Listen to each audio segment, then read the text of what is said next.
Hello friends, welcome to my channel Neptune Make. ഇന്നത്തെ നമ്മുടെ video എന്ന് പറഞ്ഞിട്ടുണ്ടെങ്കിൽ ഫോർച്യൂണറിന്റെ റിയർ ബ്രേക്ക് എങ്ങനെ വളരെ സിമ്പിൾ ആയിട്ട് സെറ്റ് ചെയ്യാം എന്നതിനെ കുറിച്ചാണ്. ടൊയോട്ട ഫോർച്യൂണറിന്റെ വീൽ അഴിക്കാതെ എങ്ങനെ ഹാൻഡ് ബ്രേക്ക് സെറ്റ് ചെയ്യാം എന്നതിനെ കുറിച്ചാണ് ഇത് പറയുന്നത്. ഫസ്റ്റിലെ ഇതിന്റെ ഹാൻഡ് ബ്രേക്കിന്റെ നോച്ച് എത്ര എണ്ണം നമുക്ക് നോക്കാം. ഇത് ഓരോന്ന് എണ്ണുമ്പോൾ ഏകദേശം ഒരു 13 നോച്ചിനടുത്ത് ഹാൻഡ് ബ്രേക്ക് ഉണ്ട്. ഈ നോച്ച് നമുക്ക് 5 to 9 വരെ ആക്കണം. ആദ്യമേ ഹാൻഡ് ബ്രേക്ക് റിലീസ് ചെയ്യുക.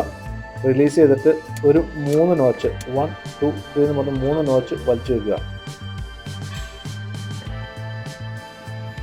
എന്നിട്ട് റിയറിലെ വീല് ജാക്കി വെച്ച് പൊക്കിയിട്ട് അടിയിൽ കയറി ഈ കാണുന്ന ഹോളിലൂടെ, ഡ്രമ്മിൻ്റെ ബാക്ക് സൈഡിലായിട്ട് ഈ കാണുന്ന ഹോളിലൂടെ നമുക്ക് ടീത്ത് കാണാം. ആ ടീത്ത് സ്ക്രൂ ഡ്രൈവർ ഉപയോഗിച്ചിട്ട് പതുക്കെ അഡ്ജസ്റ്റ് ചെയ്യുക. നമ്മൾ ഈ 3 നോച്ച് വലിച്ചു വെച്ച് എന്തിനാണെന്ന് വെച്ചിട്ടുണ്ടെങ്കിൽ വീല് ടൈറ്റ് ചെയ്യുമ്പോൾ ജാമായി പോകാതിരിക്കാനാണ്. ഈ കാണുന്നതാണ് അഡ്ജസ്റ്റ് ചെയ്യുന്ന അഡ്ജസ്റ്റർ. ഈ അഡ്ജസ്റ്ററിൽ സ്ക്രൂ ഡ്രൈവർ ഉപയോഗിച്ച് പതുക്കെ ഓരോ ടീത്ത് മുറുക്കി വരണം.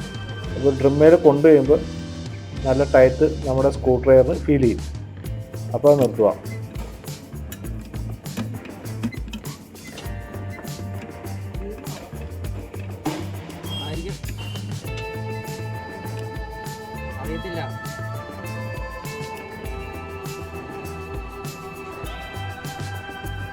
ഇപ്പം ഏകദേശം അത് ടൈറ്റ് ആയിട്ടുണ്ട്.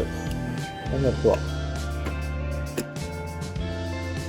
എന്നിട്ട് ബാക്ക് സൈഡിലെ വെള്ളം കയറാതിരിക്കാൻ വേണ്ടി അതിൻ്റെ ഒരു ബൂട്ടുണ്ട്. ആ ബൂട്ടിട്ട് ആ ക്യാപ്പ് അടച്ചു വയ്ക്കുക.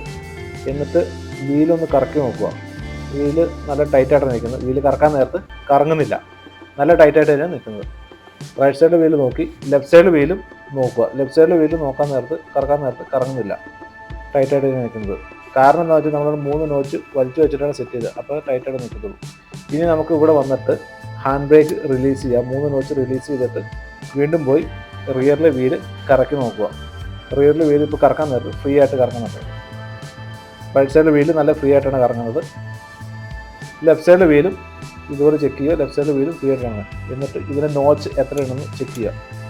ഇത് മാക്സിമം വേണ്ടത് 5 to 9 ആണ് വേണ്ടത്. 20 kg പ്രഷറിൽ വലിക്കുമ്പോൾ 5 to 9 നോച്ചിൽ വരണം. അതാണ് അതിൻ്റെ കറക്റ്റ് സെറ്റിംഗ്.